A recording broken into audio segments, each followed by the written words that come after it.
Be ready. 10 seconds to go.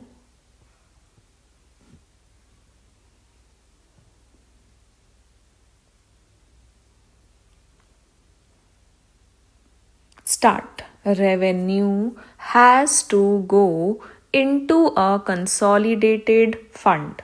That is the mandate of Article 266 of the Constitution. It has to either go into the Consolidated Fund of India or the Consolidated Fund of a state. It cannot go nowhere, and I am afraid the draft amendment circulated leaves this question unanswered. I can understand the problem that you faced. I think, to the best of my understanding, the problem was how to avoid double counting. But I think there was a more elegant way of dealing with the problem of double counting. I think the draft is clumsy. Maybe it can't be rectified at this stage when we are in the final stages of debating the bill. But I would just add a word of caution that the drafting in this respect is rather clumsy. The second issue was, I think, an issue that could have resolved in 5 minutes. How can you, in a destination based tax, have a retrograde provision like some states being allowed to impose an additional 1%? What is the rationale of a GST? The rationale of a GST is that we must avoid multiplicity of taxes, we must avoid cascading of taxes, and we must be able to capture every taxable transaction.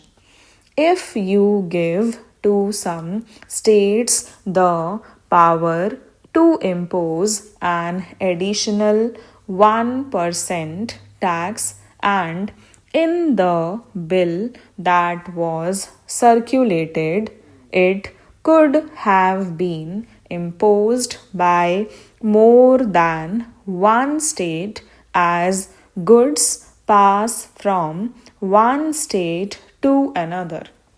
It would have led to multiplicity of tax rates. It would have led to cascading, and it would have led to a situation where several transactions may or may not be captured. This was immediately pointed out, but I think the government was during that time, not today, rather stubborn. The chief economic advisor of the government pointed out that this was a retrograde provision and this should be scrapped, and I am happy that this has been scrapped. GST does not stand only for goods and services tax, it also stands for good sense triumphs. Ultimately, for good sense triumphs, you have dropped the 1% tax, and I thank you for accepting our suggestion to drop the 1% tax. This is would very well serve our purpose for GST as such. The second major issue is dispute resolution. Now, please remember that dispute resolution between the center and states, between one state and one or more states, between a group of states and a group of states is not a matter on which the Constitution is silent. Whatever we do here, we must acknowledge the fact that the Constitution is not silent on dispute resolution between states.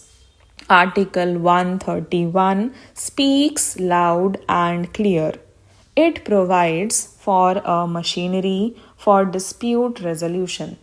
Nothing that we do here can derogate from Article 131 unless you amend Article 131, and that is not what we are doing today, which is why the bill introduced by the Finance Minister in 2011 laid out a clear provision for dispute resolution called the Dispute Resolution Authority and recognized that dispute resolution is an exercise of judicial power.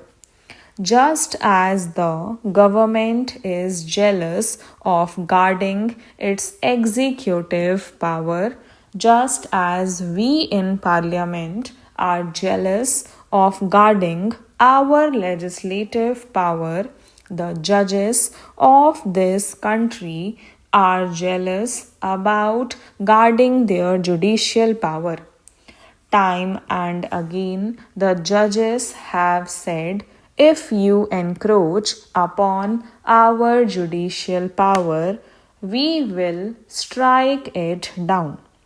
I still maintain that the provision introduced by the Finance Minister was the best provision, or clearly a much better provision than the provision introduced in the present bill. The draft circulated was very deficient. It did not even require the GST Council to establish a mechanism. It says may lay down the modalities and in discussions with us, and I believe discussions with other parties, it was pointed out to the government that this is hopelessly deficient. You must oblige the GST Council to set up a dispute resolution authority, and it must be set up with back date. A mechanism cannot be set up after the dispute arises. That is the difference between rule of law and rule by law.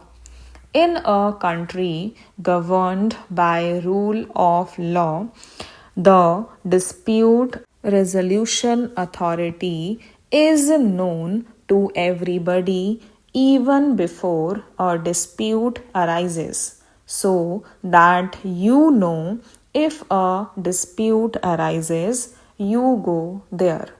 If you set up the machinery after the dispute, that is not rule of law. That is show me the person and I will show you the rule. I am glad that some strengthening has been done to this provision. I would still urge the finance minister, if he is inclined to do that, to strengthen it during the course of this debate. He can move an official amendment. I would still urge him to say that the clause amendment number 7 to clause 12 can be strengthened. Stop.